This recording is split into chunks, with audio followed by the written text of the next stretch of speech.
Welcome to प्रखर academy. प्रखर academy में आपका स्वागत है। हमारी शुरुआत होती है मोटिवेशनल थॉट के साथ, जो है worry is a misuse of your imagination. देखिए, इमेजिनेशन एक बहुत खूबसूरत चीज़ है, लेकिन जब आप में डर पैदा कर दे तो ऐसी इमेजिनेशन तो मिसयूज ही हुआ ना। तो मिसयूज है इमेजिनेशन का क्या?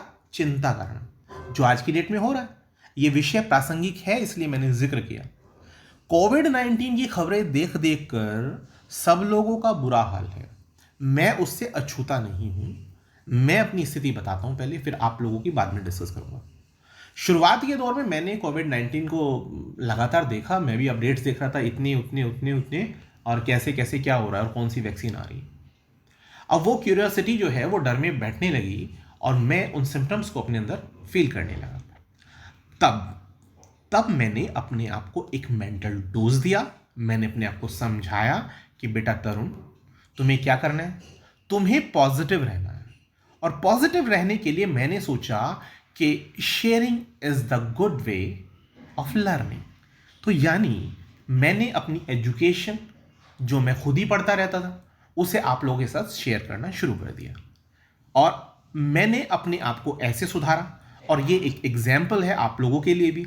आप भी अपनी पसंद की चीज़ें कर सकते हैं। जैसे हो सकता है कि आपको पोएट्री लिखना पसंद हो, गज़लें, आपको बहुत प्यारी सी कलाकृति बनाने की आदत हो, आप खाना बनाने में माहिर हो सकते हैं, आपको डांसिंग बहुत अच्छी लगे, आप बहुत अच्छा सॉन्ग सुना सकते हैं। तो भैया बंद करिए टेलीविज़न को। इस डर को, कम से कम इस डर को बंद कीजिए। जब कोविड होगा, जब समस्या होगी, तब की तब झेलेंगे।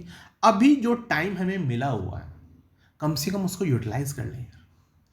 अब एक स्टेटमेंट है कि ये जिंदगी ना मिलेगी दोबारा, तो ये बड़ा अप्रोच करता है मुझे। मेरे को लगता है यार यही पल है, बस इसी में जीना है। तो बिलीव मी माय फ्रेंड, मुझसे छोटे और मुझसे बड़े सबसे मैं रिक्वेस्ट करता हूँ हाथ जोड़कर, कोविड खतरनाक है, बट उस पर ध्यान मत दें, क्योंकि ध्यान देने से आप ठीक नहीं होने वाले। आपकी जो इच्छा शक्ति है, जिसे हम लोग वलिशन कहते हैं, वही आपको बचा सकती है। ठीक है, अपने आप को पॉजिटिव कामों में लगाइए, कानों को बंद कीजिए। ऐसी न्यूज़ जो नेगेटिविटी आप में जनरेट करती है, उसको उठा करके बाहर फेंक दीजिए, उसे डस्टबिन के हवाले कराइए। ठीक है, तो बिलीव मी माय फ्रेंड, आप जीत जाएंगे इस प्रॉब्लम के दौर से। आप आगे बढ़िए। चलिए हम क्वेश्चन पर आते हैं। पंचायती राज कब मनाया जाता है? तो पंचायती राज मनाया जाता है 24 अप्रैल को। 24 अप्रैल को पंचायती राज मनाया जाता है। लेकिन क्या आपके मन में ये प्रश्न नहीं उठता कि भैया पंचायती राज मनाया क्यों जाता है 24 अप्रैल को? तो मैं आपको बता दूं, आज ही के दिन यानी 24 अप्रैल को 73वें संविधान संशोधन अधिनियम 1992 में पारित होने का ये प्रतीक है। मतलब it is a symbol of 73rd amendment. ठीक है, तो अब आपको यह बता दूं कि 24 अप्रैल सन 1993 में यह अधिनियम लागू भी हो गया, यानी इफेक्टिव हो गया। तो इसी कारण से 24 अप्रैल को हम देश भर में पंचायती राज मनाते हैं। अब थोड़ी बहुत बातें मैं आपसे कर लेता हूं कि ये 24 अप्रैल के बारे में।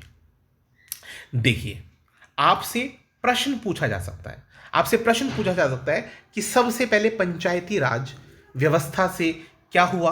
तो आपका प्रश्न का उत्तर क्या हो जाता है? आपका प्रश्न का उत्तर हो जाता है कि भैया सबसे पहली बार पंचायती व्यवस्था के लिए नागौर को चुना गया, और हमारे जो सबसे पहले प्रधानमंत्री थे जवाहरलाल नेहरू जी, उन्होंने नागौर जो राजस्थान में, वहां पर 1959 में पहली बार पंचायती व्यवस्था का शुभारंभ किया। पहली बार। प्रश्न अगर यह पूछा जाए कि भैया सबसे पहले कौन सा प्रदेश है जिसने पंचायती व्यवस्था को लागू किया, तो उत्तर बदल जाएगा, उत्तर हो जाएगा आंध्र प्रदेश। कौन सा हो जाएगा उत्तर? आंध्र प्रदेश। प्रश्न बदल दिया जाए, कह दिया जाए कि भैया संवैधानिक तौर पर आप ये बताइए पंचायती राज व्यवस्था को लागू करने वाला कौन सा प्रदेश था, तो आप उत्तर देंगे 1994 में मध्य प्रदेश वो प्रदेश था। तो देखिए, प्रश्न के स्टेटमेंट बदलते ही, मतलब जरा सा कुछ बदलते ही उत्तर बदल जाता है। इसलिए जो भी चीज़ पढ़ें वो बड़ा गौर से पढ़ें। ठीक है, तो मैं अब आपको पंचायती राज व्यवस्था के मूल के बारे में बता दूं कि पंचायती राज व्यवस्था क्या है। तो पंचायती राज व्यवस्था भैया ये है, ये डिसेंट्रलाइजेशन है पावर का। आप जैसे जानते हैं कि केंद्र जो है वो ताकतवर है, अब केंद्र की शक्तियों का विकेंद्रीकरण करना, स्वशासन का सिद्धांत है ये। आपको याद आ रहा होगा लॉर्ड रिपन को माना जाता है स्थानीय स्वशासन का पितामह या पिता माना जाता है, ठीक है। अब मैं आपको बताता हूं इसमें होता क्या है। इसका उद्देश्य यह होता है कि जन भागीदारी को हम निचले स्तर तक लेकर जाएं। तो इसके तहत संविधान में भाग 9 के अंदर अनुच्छेद 243 से लेकर 243 अणे तक पंचायत से संबंधित ही है, ठीक है।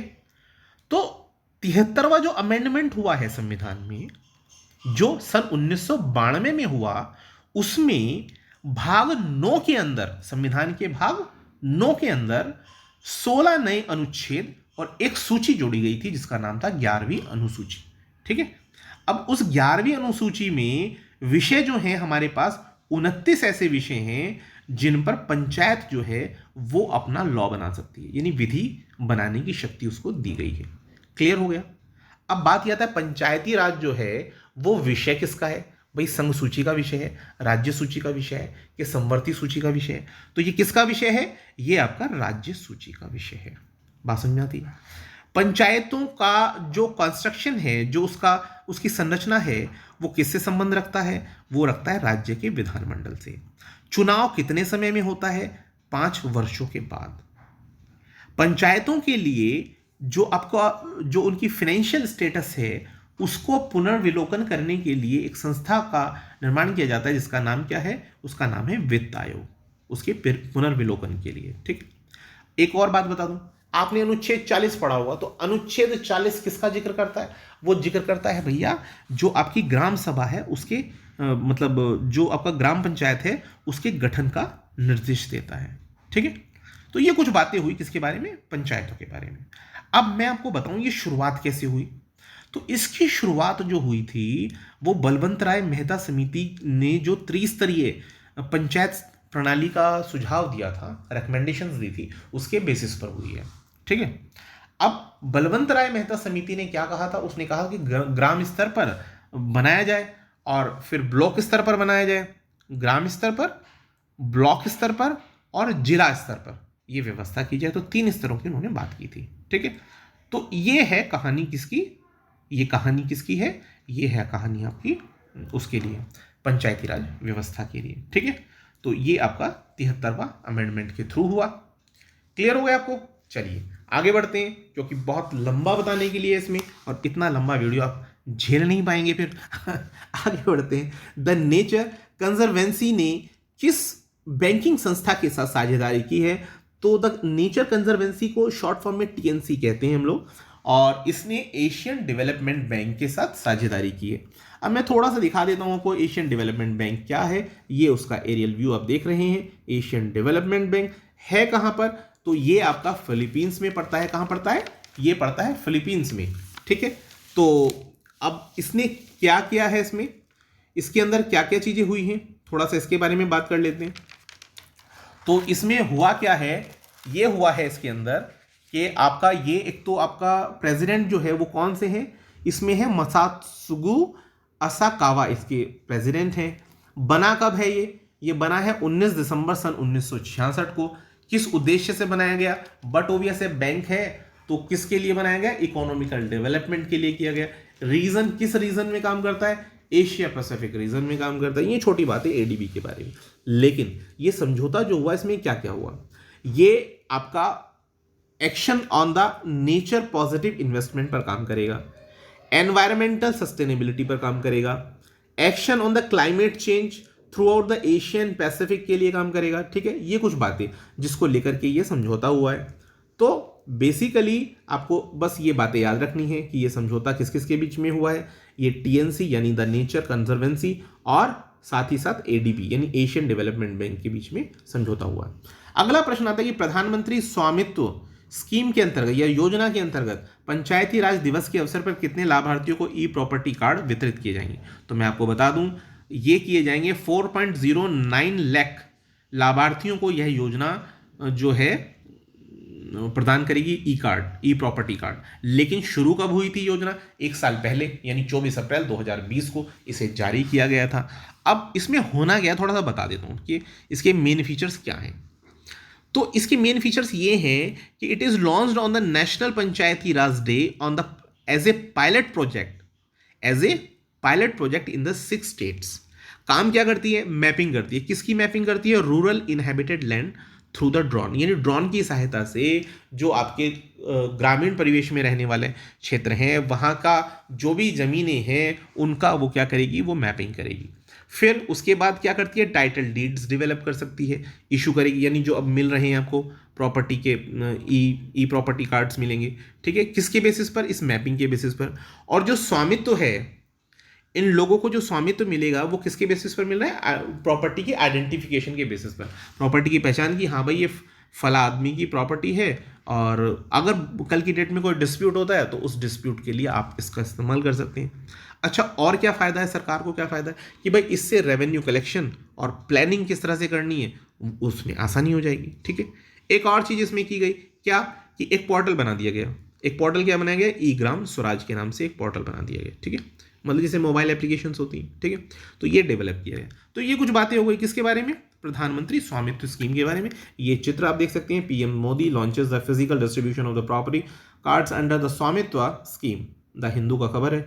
अगले प्रश्न पर आते हैं। अगला प्रश्न है, 24 घंटे लगातार 6119 मीटर ऊंचे नेपाल में स्थित लेबुचे पर्वत शिखर पर चढ़ने वाली भारतीय महिला कौन है? ये है अनीता कुंडू जी। अनीता कुंडू जी जो सब इंस्पेक्टर हैं, और ये देखिए अब इनकी तस्वीर है हिंदुस्तान टाइम्स से ही, एक सब इंस्पेक्टर हैं। पहले ये माउंट एवरेस्ट पर भी चढ़ चुकी हैं। और इसके बाद अगले प्रश्न पर आते हैं। साउथ कोरिया के प्रेसिडेंट मून जे इन, साउथ कोरिया के प्रेसिडेंट मून जे इन ने किस प्रधानमंत्री के रूप में या किसे प्रधानमंत्री के रूप में नामित किया है? तो किसे नामित किया है इन्होंने? इन्होंने नामित किया है भैया किम बू क्यूम को। किसको किया है? किम बू क्यूम को किया है। और किम बू क्यूम जी को आप देख सकते हैं यहाँ पर। तो किम बू क्यूम जी को क्या किया है? नामित किया है। किसने नामित किया है? ये नामित करने वाले हैं आपके वो क्या नाम है, दक्षिण कोरिया के जो राष्ट्रपति हैं मून जे इन, तो उन्होंने इसको किया है। अब मैं थोड़ा सा इनके बारे में बता देता हूँ कि जो साउथ कोरिया के राष्ट्रपति हैं मून जे इन, इन्होंने अभी ये जो लास्ट फ्राइडे गया है, तो इसमें जो आपके पूर्व कैबिनेट मंत्री हैं किम बू क्यूम, इन्हें प्रधानमंत्री के रूप में नियुक्त किया है, ठीक है। और बस इसके लिए क्या होना है? इसके लिए ये है कि ये जो हैं ये इनके द्वारा नामित किए हुए व्यक्ति हैं। बस इतना ही मेरे ख्याल में काफ़ी डिटेल रहेगा, काफ़ी लंबा हो जाता है फिर पूरा डिटेल देने में। अगला प्रश्न आता है, राष्ट्रीय राजधानी क्षेत्र यानी एनसीआर और संलग्न क्षेत्रों में वायु गुणवत्ता प्रबंधन के लिए आयोग अध्यादेश 2020 को राष्ट्रपति की सहमति और इसके प्रभावी होने की तिथि क्या है? तो मैं आपको बता दूं ये एयर क्वालिटी से रिलेटेड है, और इसमें 28 अक्टूबर 2020 को इस आयोग ने वायु की गुणवत्ता संबंधी जो भी समस्याएं हैं उनके रिसर्च करने, उनके आइडेंटिफिकेशन करने, उसका समाधान या बेहतर कोऑर्डिनेशन करने के लिए इसे बनाया गया। इसके अध्यक्ष जो हैं, इस आयोग के अध्यक्ष जो हैं वो कौन है? एमएम कुट्टी जी हैं। इसमें जो सदस्य शामिल हैं उसमें इसरो और केंद्रीय प्रदूषण नियंत्रण बोर्ड के सदस्य भी शामिल हैं। इस आयोग में जो टोटल सदस्य हैं उनकी संख्या 17 है, और इसमें जो लोग शामिल किए जाएंगे, यानी जो आयोग में सदस्य शामिल किए जाएंगे वो किस किस स्टेट से आ सकते हैं? पंजाब, दिल्ली, हरियाणा, उत्तर प्रदेश और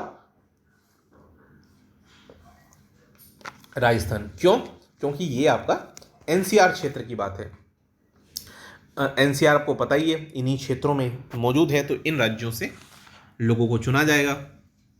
अब होगा क्या कि बाय द वे ये लोग कहीं पर जाकर जांच करते हैं, मतलब इन्होंने जाकर के निरीक्षण किया और निरीक्षण में देखा गया कि वो नियमों का पालन नहीं कर रहे, तो यहाँ पर दंड का भी प्रावधान है, ठीक है। अगले प्रश्न पर आते हैं। किस देश ने सन 2050 तक ग्रीन हाउस गैसेस को 80% तक कम करने की बात कही है? तो ये कौन सा देश है? ये है इजराइल। इजराइल आप देख रहे हैं, ये इजराइल है, और इजराइल की लोकेशन को आप ध्यान से देखिए। ये आपका भूमध्य सागर है, मेडिटेरेनियन सी है, इसके किस में पड़ता है? ये नॉर्थ वेस्ट में पड़ता है, और यहाँ आप देख सकते हैं इजिप्ट है यानी मिस्र, जो इसके वेस्टर्न जोन में है। और यहाँ पर आप देखेंगे ये गाजा स्ट्रिप, आपने पढ़ा होगा इसके बारे में, फ़िलिस्तीन वगैरह आपने सुना हो तो और ये वेस्ट बैंक, ठीक है। जेरूसलम आपने सुना होगा, इसकी राजधानी है। यहाँ के राष्ट्रपति महोदय कौन है? नेतन्याहू जी हैं, चौथी शायद 5वीं बार वो इलेक्ट हुए हैं। और ये आपका अम्मान है, जॉर्डन की राजधानी, ठीक है। ऊपर की तरफ नॉर्थ में लेबनान पड़ेगा, और यहाँ इधर आपका नॉर्थ ईस्ट में सीरिया है। ऊपर आप देख सकते हैं ये सीरिया है।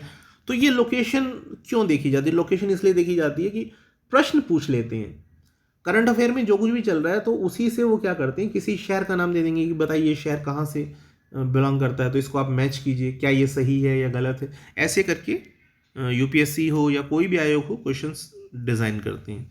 चलिए आगे बढ़ते हैं। ये हो गया। अगला प्रश्न है इंडियाज़ हेरिटेज पावरिंग टूरिज्म जो है, ये वेबिनार जो है इसका मंत्रालय कौन सा है जिसने इसका आयोजन किया? तो ये पर्यटन मंत्रालय ने किया। द क्रिसमस पिग नामक पुस्तक किसने लिखी? क्रिसमस पिग जो है ये लिखने वाली जेके रॉलिंग्स हैं, बड़ा फेमस नाम है, आपको पता होगा इनके बारे में। तो आगे बढ़ते हैं। 1 सेकेंड, एक क्वेश्चन शायद हमसे मिस हो गया। भारत के चार्टेड अकाउंटेंट संस्थान ICAI ने किन 2 देशों के बीच में पारस्परिक मान्यता के साथ एक समझौता किया? आपको पता होगा ICAI जो है ये आपका दिल्ली में है, ITO के पास। तो इसने जो चार्टेड अकाउंटेंट ऑफ इंडिया का जो इंस्टीट्यूट है, इसने किसके साथ किया? ऑस्ट्रेलिया और न्यूजीलैंड, इनके चार्टेड अकाउंटेंट संस्थाओं के साथ इसने समझौता किया है। अब उससे फ़ायदा क्या हुआ? उससे ये फ़ायदा हुआ कि हमारे देश के जो CA हैं वो इसमें ऑस्ट्रेलिया और न्यूजीलैंड में जाके काम कर सकते हैं, और वहाँ के लोग यहाँ काम कर सकते हैं। क्यों? इससे फ़ायदा और क्या होगा?